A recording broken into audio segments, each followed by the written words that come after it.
Hello, my fellow readers. I Dark Symphony 777 with another fanfiction review. As always, a link to the story will be in the description below. Please like the video, subscribe to the channel, click on that bell for notifications, leave a comment in the comment section below on your thoughts on the story. And finally, this is my opinion. My opinion is not indicative of everyone in the world, so please respect that.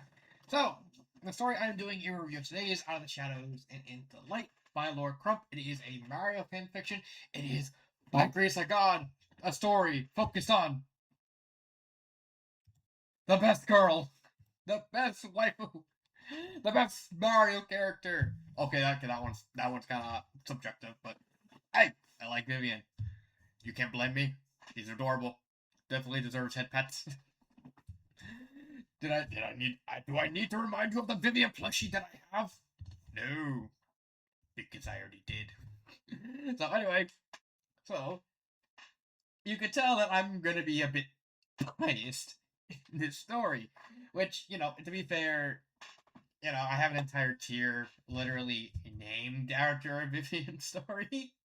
And while this story doesn't reach the heights of Better Off Alone, it's still a really good story overall. So, what is the plot about? Well, honestly, I like how the presentation is done with the plot instead of all the other Vivian centric stories, which kind of take place long after the events of Thousand Year Door, like a year or so, a couple years, to the point that like Vivian's a completely different person. She grew up and everything. In this story, it's only been about half a year since the end, or should I say, the epilogue, i.e., the post game of Thousand Year Door. This story kind of takes the premise of Thousand Year Door having the post game actually having happened. Like Mario just goes back to Broport to say hi to everyone, and then just kind of fucks off. Vivian is still trying to find her way in life. She's still kind of clinging on to the fact that Mario will come back. Mario will say hi. Mario will communicate with her. Beldum, however, kind of spoils the mood. In essence, Beldum starts regressing back to how she was before during the events of the game, where she would abuse Vivian and treat her like dirt and blame everything. Vivian, however, still kind of is afraid of herself regressing back to what she was during the events of the game. And so that's why she's kind of clinging. That's why she's kind of clinging onto the memory of Mario. She's eagerly awaiting a letter from Mario. Velda basically says, "You're still clinging to that. No, you're saying that you only acted like this because you had Mario's shoulder to lean on, and you now Mario's gone. You need to stop. You need to stop thinking about him. Stop remembering him. All that."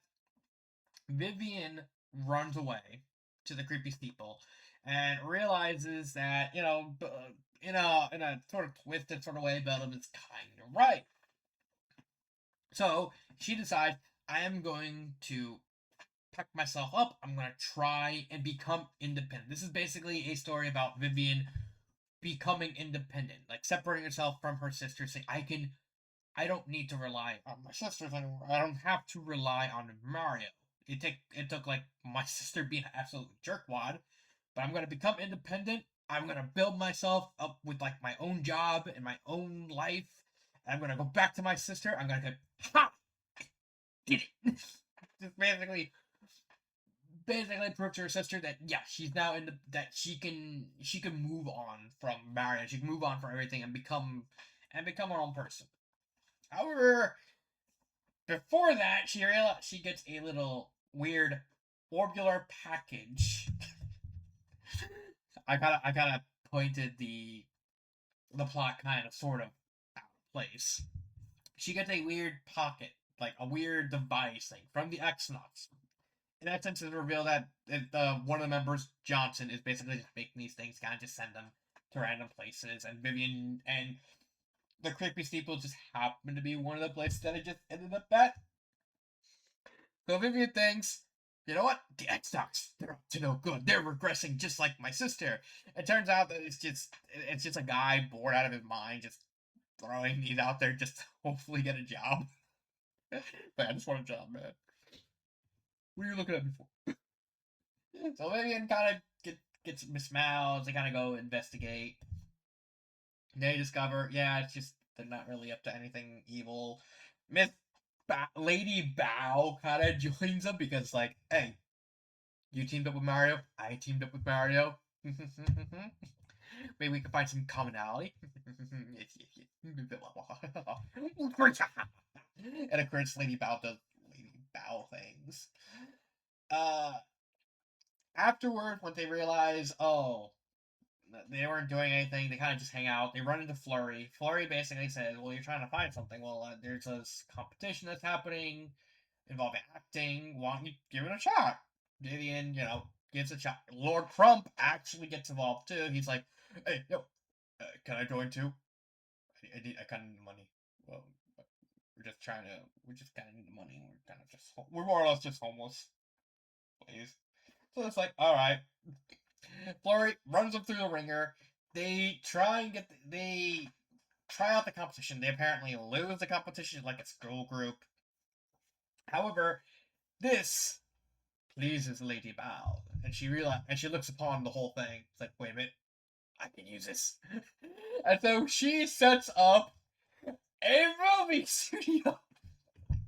Yeah, you can't make this up. It's like, I am gonna make the Fantubula Fan Fan Fan Fan Fan Fan Fantabula Studios. Yeah. And Lady Bow wanted to expand. She's like, I'm gonna do this. I'm gonna make you my star. The X Sox are gonna be running all the equipment and everything. We're gonna patch things up. We're gonna make Partially Heights.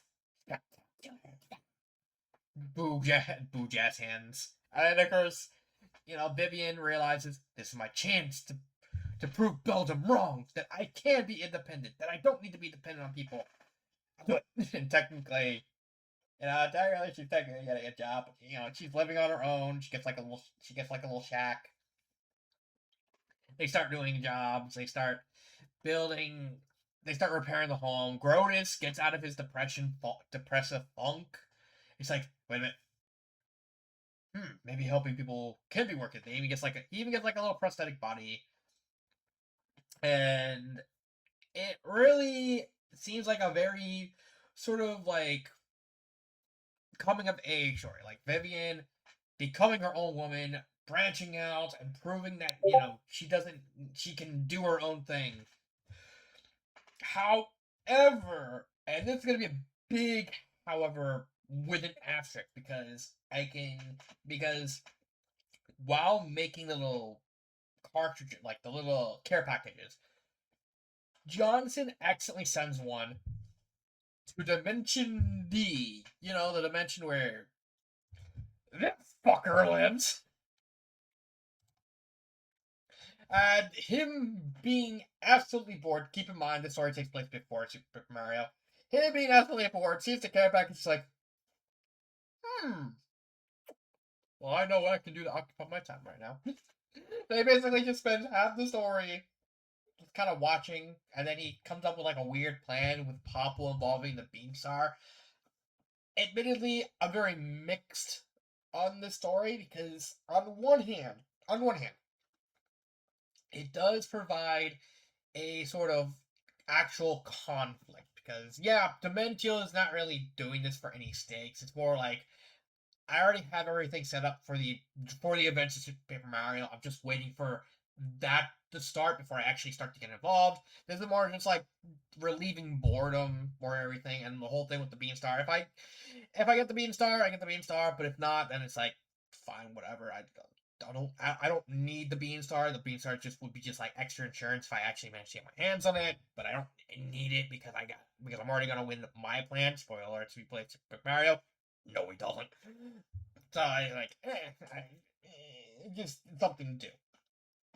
And it gives like a actual valid endpoint for not only Vivian's character arc to come full circle with her fully embracing her independence and relishing the fact that she doesn't need Mario anymore because now she has like coworkers, she has friends, and they're all willing to help her, and kind of just jump on the whole thing. Like the end game is literally all of Vivian and all her friends and all her coworkers basically bum rushing Town looking for Popple. It's like we gotta find beans, yes, and and all that.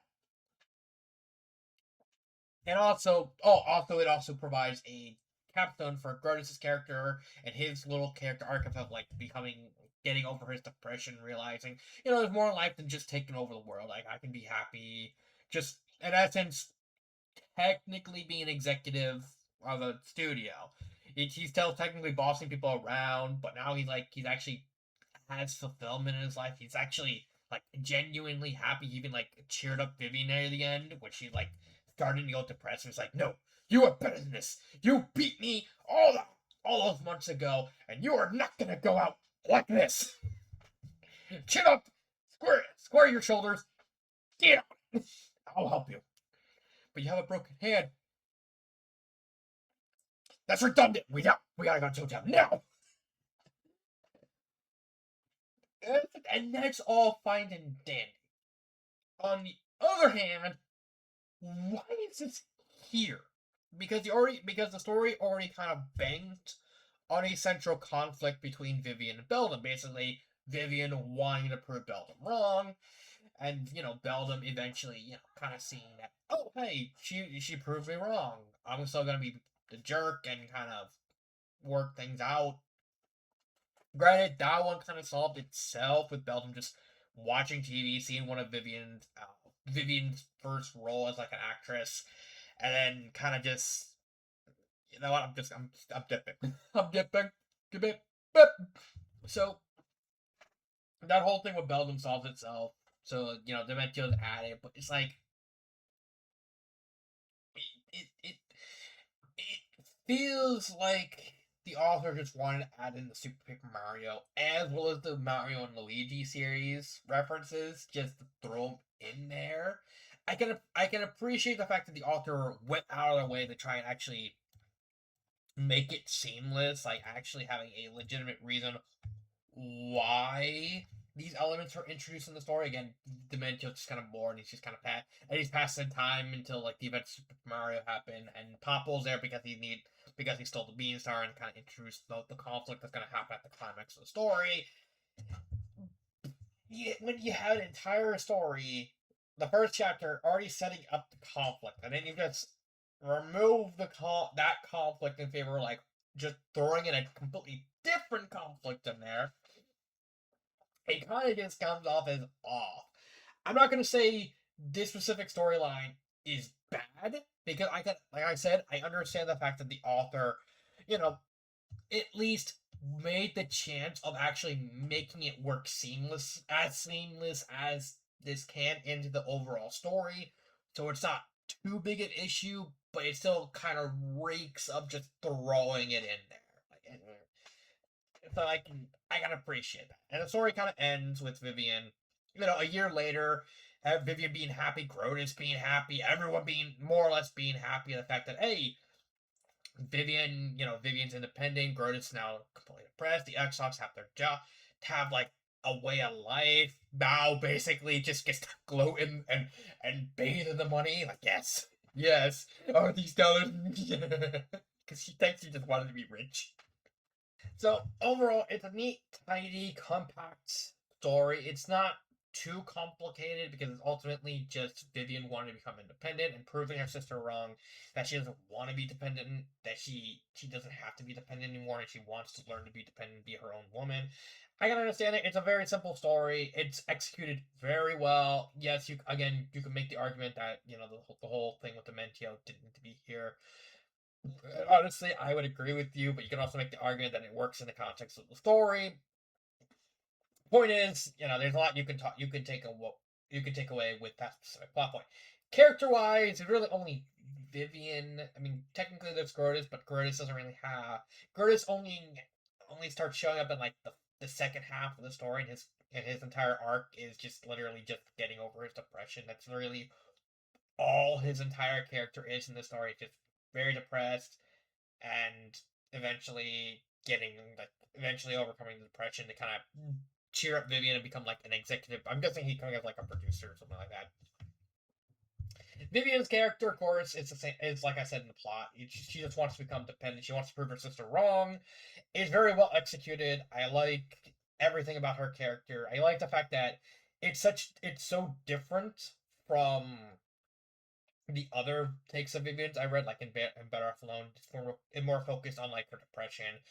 Somewhere in the Rainbow and King to Be on Midnight more focused on her being more adult oriented. Like she's more confident in herself and she knows what she wants and she's trying to and she's already independent. While this story kind of represents like a middle ground between all three of those stories, like she's depressed. She is slightly depressed, but she's wanting to prove to become independent. So I like the fact that it is a very great middle ground for Vivian's character between these three stories. It's she's still depressed at the beginning because she's trying to learn how to be on her own after spending who knows how long having to essentially leech and be a parasite on everyone in metaphorically, while at the end becoming independent and realizing that she's happy with this, that she doesn't have to rely on Mario because now she has not only friends, she has herself, she has her confidence. It's a very simple character arc that is executed really well. There is Crump. Crump's not really that much of a character. I mean, his character arc is just completed pretty quickly. It's just like, oh, he's just kind of homeless, and he has like all the weight of like the X Sox command over on his shoulder. But then he gets in the job, and that's pretty much it with his character. And then his character gets replaced with Grotus in the second half, so it makes sense why you cycled out Crump with Grotus because you need to Grotus because Grotus needs to be doing that, and also acting as like Vivian bro, like yeah, bro.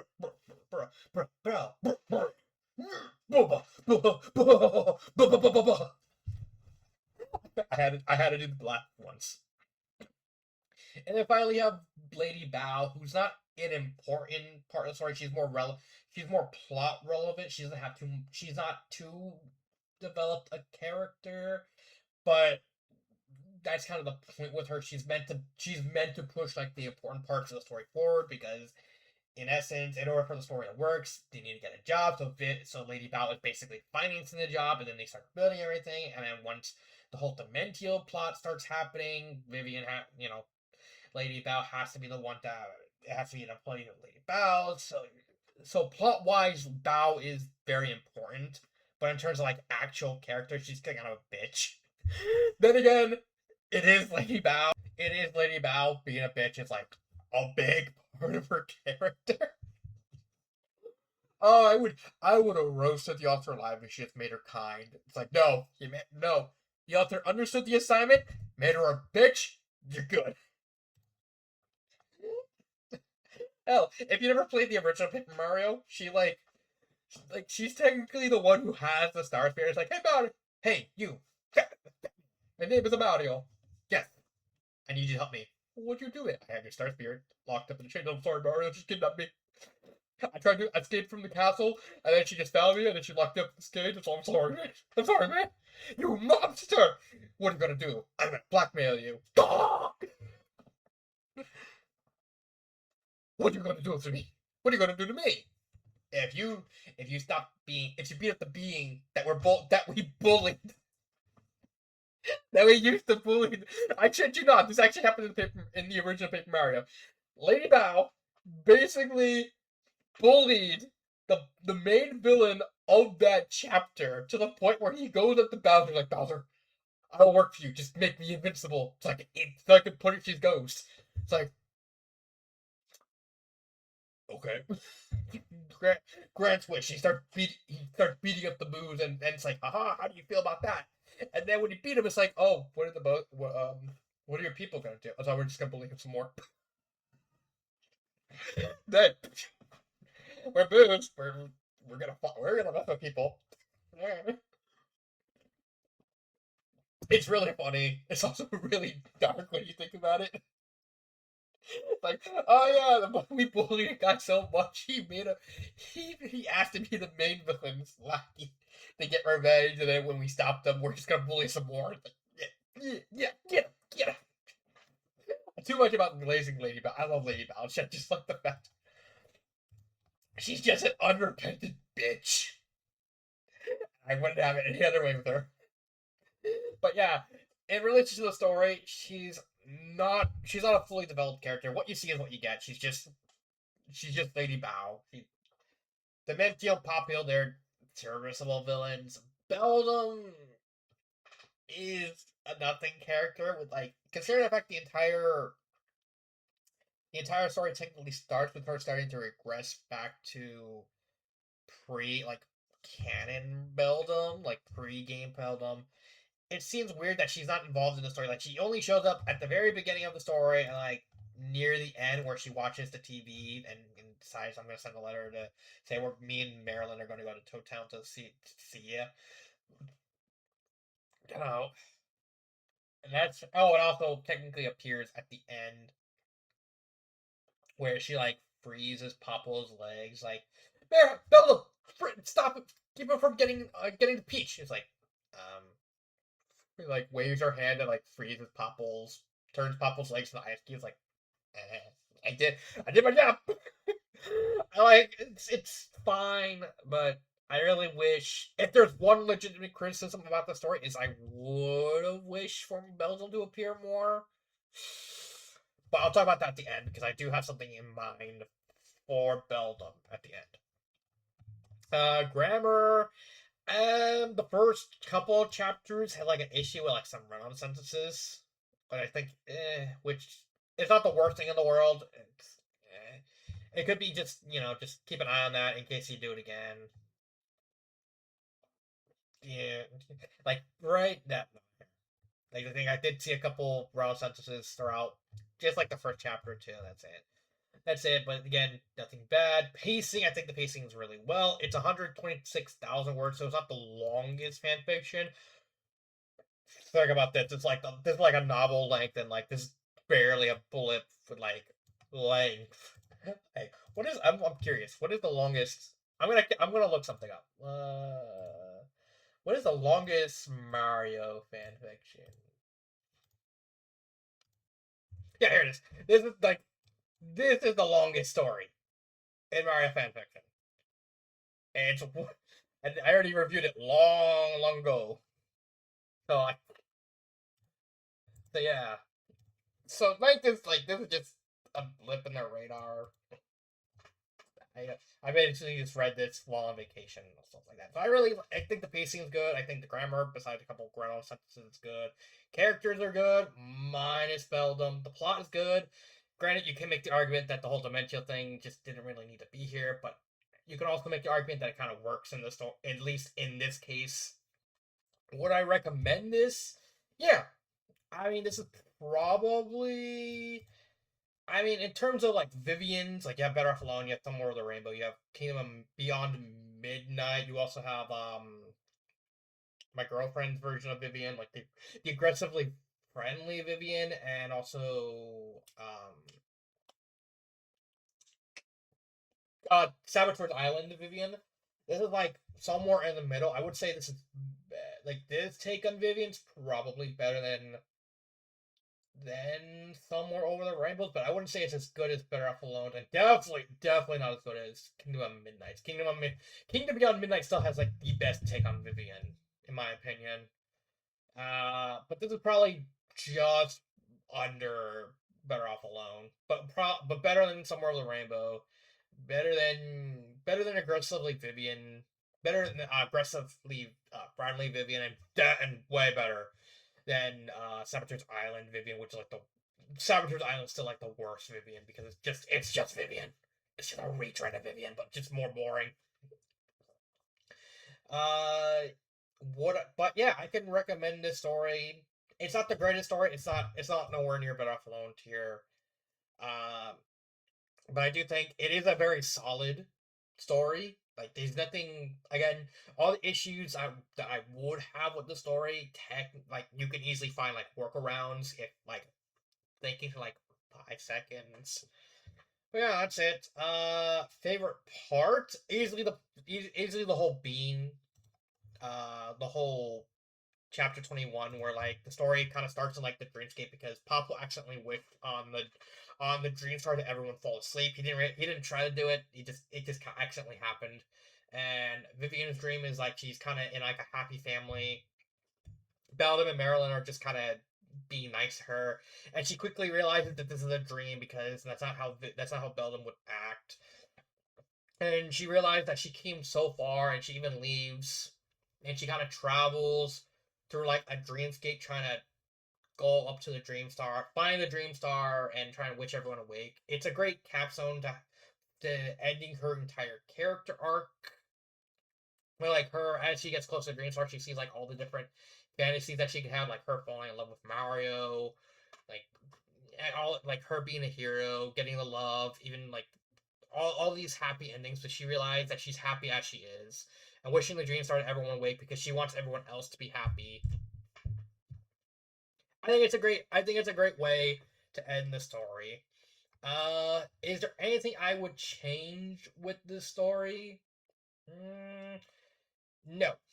Now you're wondering, I mentioned the whole thing with Bell earlier. The reason why is because I think this would work Beldam would work better as a sequel. Like, hear me out. The end of the story with Beldam revealed that Beldam is trying to find her way. She basically kind of steps away from Vivian and Marilyn's life. Like Marilyn's starting to learn how to read and write, and all read, write, and speak actual words. And Beldam's seeing Vivian kind of become who she became throughout the story. Put it in perspective for Beldam that she's kind of lost her way. She sends she sends a letter to Vivian, like a couple letters, saying that it's hot here, it's still doing well, and she's in Pilo Island. And what happened is Beldam decided I'm lost my way. I want to try and find my own way. So she's traveling across the mushroom world, trying to find who she is, who was Beldam. And I think that's actually a great idea for a sequel. Like the story could focus on Beldam trying to find her way, trying to find peace with herself, going exploring all these lands, trying to find and her trying to ask herself, who is Beldam? Who am I? Who do I want to become? And meeting all these people. You can even have her meet like Phantasma, all these other characters, Blocky, the Dark Star, maybe I don't know, Dark Star probably big no. But there's a lot you can do with the idea of Beldam just traveling across the world, visiting all these different locations, and kind of just questioning herself and try and go through the same process as Vivian. Granted, that one would have to be way longer than this because Vivian was very fairly young, so she kind of technically it was less work for her to kind of go through the metamorphosis because at the beginning of the story she was already part way there. While this one, Beldam is more set in her ways, being older, so she's gonna be more stubborn. She's gonna be like more hesitant to try and find it, and she's gonna be like constantly doubting herself even more. So it would definitely have to be a little longer than this story, but there's just so much potential you can do with her. Like before she leaves every location, you can just have her write the letter to Vivian, and yeah, I think that's really it you can do with the story. Just have a Beldam story. Honestly, the fact that there's no Beldam story is kind of weird. And honestly, I think Lord Grump would probably be like the first person. It's like, you know what? I'm gonna do a Beldam story. We'll make it good. Yeah. So yeah, that is Out of the Shadows and Into Light. This has been Dark Symphony 777, and cut.